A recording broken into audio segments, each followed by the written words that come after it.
कारण पांडुरंगानंच त्यांना प्रचिती दिली की ज्याची तू भक्ती करतोस अरे तोच मी सगुण रूपात विटेवर उभा आहे, कशाला तुझा भाव ठेवतोस. वैष्णव संप्रदाय काय, शैव संप्रदाय काय, अन्य संप्रदाय काय, संप्रदाय सगळे हे मार्ग जरी वेगळे असले लक्षात आलं, ठिकाण मात्र माझंच आहे, माझ्यापर्यंत सर्वांना पोहोचायचं. बाबा तुम्ही आज वारकरी संप्रदायाच्या माध्यमातून कीर्तन प्रवचन करता.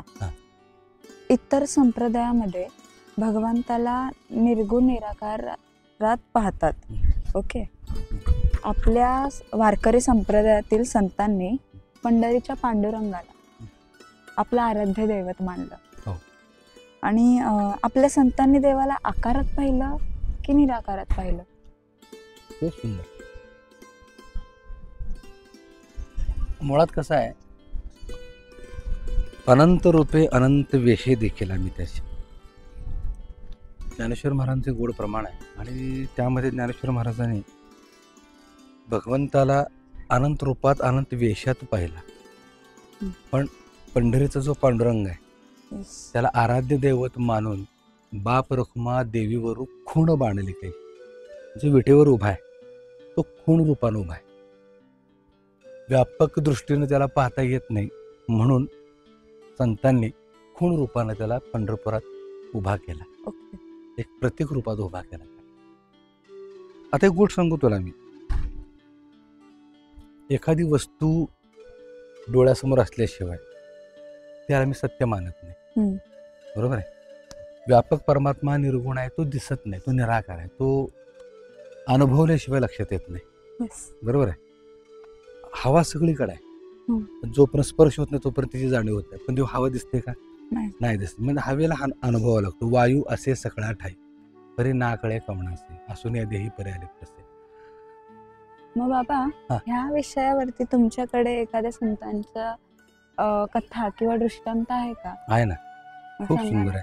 भक्तिविषय ग्रंथामध्ये इतकं सुंदर वर्णन केलेलं आहे. पांडुरंगा प्रति निष्ठा असलेले संत आणि त्या संतांच्या चरित्राच्या माध्यमातून विविध रूपानं पांडुरंगाला त्यांनी समजून सांगितलेलं आहे. एक गोष्ट अशी आहे, पंढरपूरमध्ये खूप मोठा व्यापारी होता आणि त्याला मूल व्हावं म्हणून त्यानं नवस केला पांडुरंगाकडे गाभाऱ्यात जाऊन पंढरपुराच्या. त्याला मूल होण्यासाठी म्हणून त्यानं नवस काय केलं माहिती का पांडुरंगाला, की पांडुरंगा मला मुलगा होऊ दे, माझ्या पोटी संतान येऊ दे, तुला मी सोन्याचे कंबरपट्टा करेन. सोन्याचा कंबरपट्टा करेन. त्यावेळेला दैवयोगानं सुदैवानं त्याला पुत्रसंतान झालं त्या व्यापाऱ्याला मोठ्या. आणि आता ती नवस पूर्ण करायचं आहे म्हणून त्यानं काय केलं,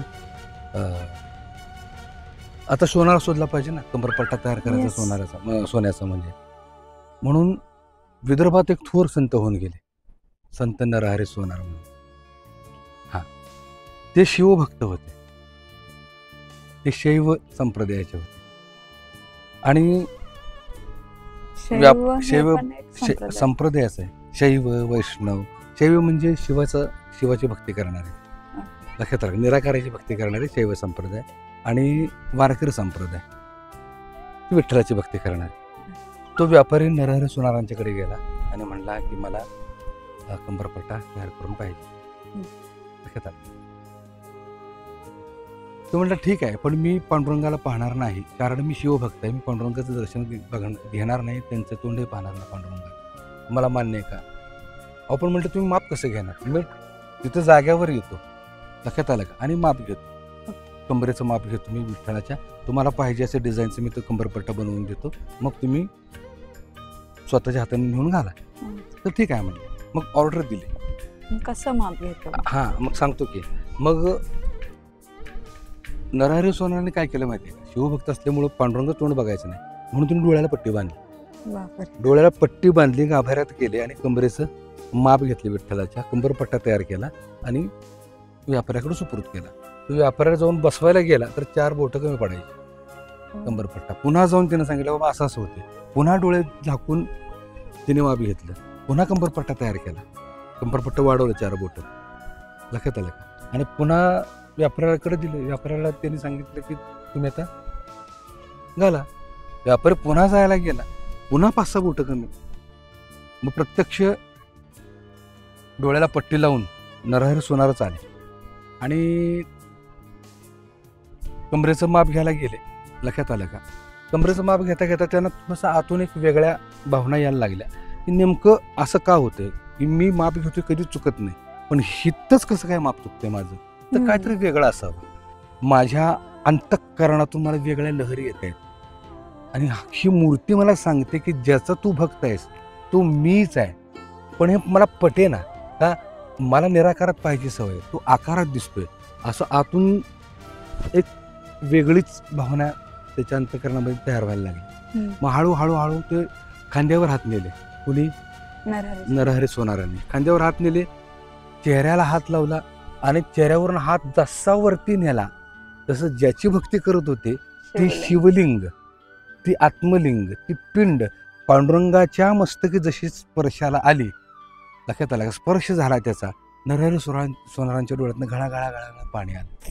कारण पांडुरंगानंच त्यांना प्रचिती दिली की ज्याची तू भक्ती करतोस, अरे तोच मी सगुण रूपात या विटेवर उभा आहे. कशाला तुझा भाव ठेवतोस?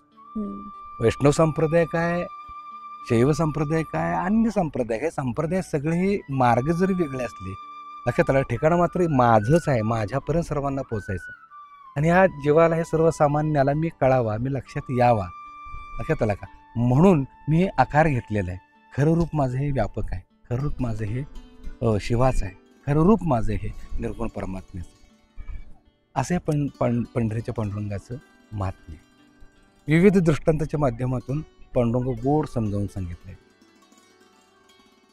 खूप छान. कळलं? हो. बरं.